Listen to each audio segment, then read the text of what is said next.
ratus sehingga membuat kehebohan di dalam kasus ini yang menyebabkan Nikita Mirzani harus berurusan secara hukum. Anda mendengar sendiri kejadiannya, Anda mendengar sendiri dakwaannya, dan Anda bisa liput tadi. Yang jelas, yang paling takjub itu adalah kerugian 17.500.000 yang sempat kami pertanyakan, ini benar atau salah ketik? Itu yang kami tanyakan tadi. Yang lain-lain sudah jelas bahwa Nikita tidak ada niatan dan itu sudah direkam. Jadi jaksa secara gentle menyatakan, membenarkan bahwa Niki hanya memposting, Niki hanya menghimbau. Itu jelas di dakwaannya dan Anda bisa dapatkan nanti dari saya tentang dakwaan tersebut. Kerugiannya apa aja sih Pak?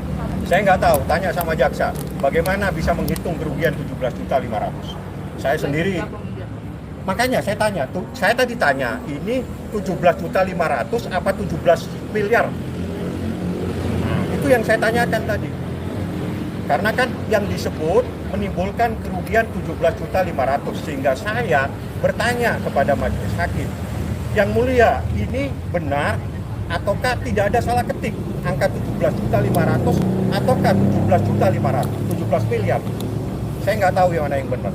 Tapi karena yang ditulis 17 juta kita anggap bahwa itulah kerugiannya 17.500.000. Ya, 17. Kalau Anda mau ngecek miliar apa juta, kalau melihat pembacaannya mana tadi dakwaan? Nah, ini di dakwaannya, ya, di dakwaannya ini, ya ini sudah dibacakan sehingga Anda punya hak. Yang ini yang paling di sini saja, ini jelas 17 juta, ini yang saya tanyakan tadi. Yang mulia, saya mau bertanya, yang mulia, ini ada angka 17.500.000, apakah benar ataukah salah ketik? Apakah ini 17 miliar mungkin? Ternyata 17.500.000. Inilah kehebohannya ya. Sangat heboh, luar biasa sekali, dan Anda mohon mengikuti prosesnya. Satu, yang kedua, diakui di dalam dakwaan ini bahwa Niki hanya memposting tulisan untuk menghimbau. Ternyata ada kasus itu benar. Saya sudah baca BAP-nya di berkas perkara, memang ada seseorang yang melaporkan pelapor. Dan itu ada di berkas. Artinya apa semua yang disampaikan oleh Niki dibenarkan oleh jaksa. Nah, kalau memang semuanya dibenarkan dalam dakwaan, kenapa perkara ini harus disidangkan? Apa yang dipaksakan ini perkara?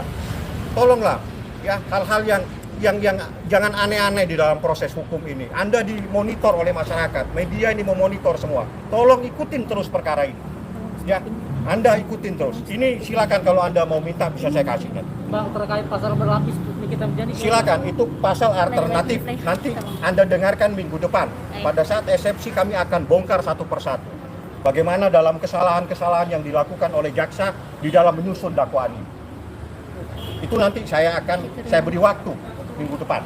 Akan saya buka satu persatu, akan saya uraikan satu persatu. Yang paling terpenting, ini angka 17.500.000 yang menghebohkan. Artinya Abang yakin nanti dengan SFC Bang ya? Sangat yakin dengan eksepsi saya. Ya, karena jaksa saja mengakui bahwa apa yang dilakukan Niki itu satu, tidak untuk pelapor. Niki hanya memposting tulisan, Niki hanya menyatakan menghimbau kepada polisi. Dan itu ada dalam berkas perkara bahwa itu ada laporan di Polsek, memang benar. Nah, seperti itulah kejadian. Salah satu eksepsinya itu ada lagi nggak Bang soal itu? Banyak eksepsinya banyak. Yang paling penting saya sampaikan, kami akan menguraikan satu persatu dan bukan di sini saat ini saya hanya menyampaikan bahwa dakwaan jaksa itu membenarkan apa yang dilakukan oleh Niki, bahwa Niki hanya menghimbau, bahwa Niki tidak memfitnah seseorang, itu sesuai dengan uraian ada di sini. Seminggu lagi apa 2 minggu? 2 minggu. 2 minggu lagi sesuai dengan waktu yang diberikan oleh hakim. Tapi di dalam dakwaan itu yang 3 itu tidak ada terancam ini Bang, belum di ancaman hukuman.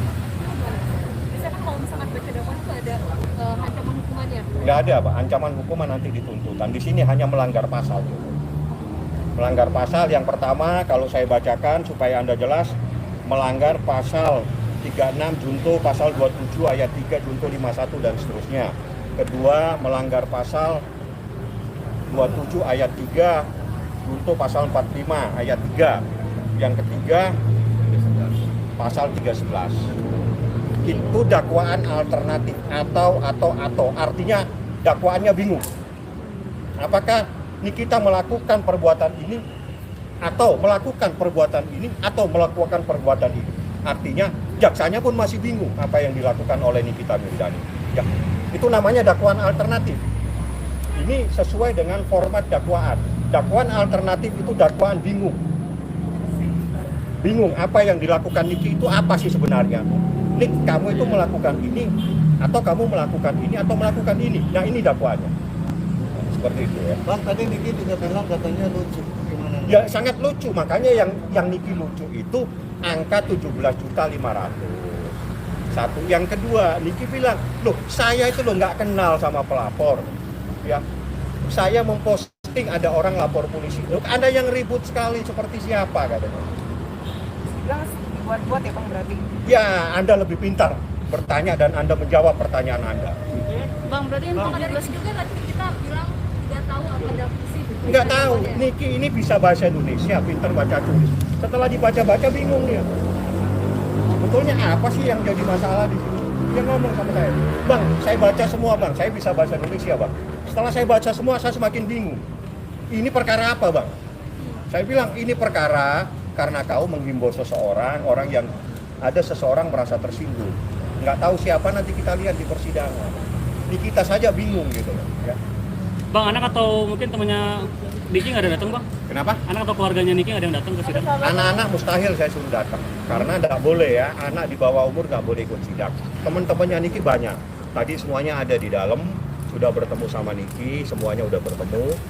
Nggak mungkin saya ajak di belakang, masa ikut di belakang saya semua? Kan nggak mungkin ya. Bang, ini kan ada beberapa konkret ya Bang yang 17 itu Bang, sama pihak JPK. Nanti Anda tanya sama jaksa. Kan ini kan Yang penangguhan penahanan gimana Bang? seperti apa Bang? Tidak Nanti tahanan, kalau gitu, Bang. dia sekarang dia tadi itu justru banyak bertulis bahasa Arab. Saya kaget kalau dia tadi bisa menulis dengan bahasa Arab. Ya, dia ada beberapa doa-doa, saya nggak tahu dia lagi baca doa atau apa. Yang jelas Niki dalam keadaan sehat dan Anda lihat sendiri dia dalam keadaan sehat walafiat dengan santainya dia, bahkan dia bilang saya tidak tahu ini masalah apa. Artinya Niki siap lahir batin dan ini adalah bagian dari perjuangan dia. Niki itu berjuang. Ada seseorang lapor polisi, Niki tag, Bapak tolong itu loh ada kasus, Bapak tolong ditanganin kasusnya. Artinya Niki itu menghimbau para penegak hukum supaya tidak tebang pilih dalam proses penegakan hukum. Itu adalah Niki. Dia nggak punya kepentingan, kepentingannya apa nggak ada. Cuma kepentingan Niki ada orang lapor polisi, security, dan itu diceritakan. Dan Niki bilang, Pak polisi itu ada laporan polisi, tolong ditangani yang benar. Apa selama di tahanan Niki belajar agama seperti apa Bang? Saya nggak tanya dia, yang jelas mungkin ini menjadi bagian dari perjalanan hidup dia. Mungkin dia akan membuat film setelah ini. Film judulnya 17.500.000. Berarti ada perubahan di dalam bang ya? Iya, nanti dia lagi menulis untuk membuat film 17.500.000. Film. Tadi kan Niki Bang, bilang tapi itu di ada, Bang. tahanan Bang, soal penangguhan dulu deh Bang. Nah, ini Penangguhan, ya. penangguhan itu haknya hakim. Sudah saya serahkan ke majelis hakim, saya lampirkan beberapa surat. Kita lihat, doain saja, ya. Doain saja karena Niki sakit, punya anak 3 dan ini perkara Anda lihat sendiri. Kaget saya tadi mendengar 17.500.000 ini bener. Apa ini nggak salah ketik? Aku pikir, wah 17 miliar mungkin ini masalahnya. Atau 17 berapa saya nggak tahu. Tapi sebenarnya tuntutannya berapa sih Bang? Antara Nanti 17? tuntutan belum ngomong. Satu-satu, santai Anda. Bang, Insya Allah doain saja, karena itu haknya hakim, tidak ada yang bisa mengintervensi. Niki sakit, Niki dalam keadaan sakit, namanya saraf terjepit itu sakitnya lebih sakit dari patah hati, Mungkin lebih sakit dari sakit hati.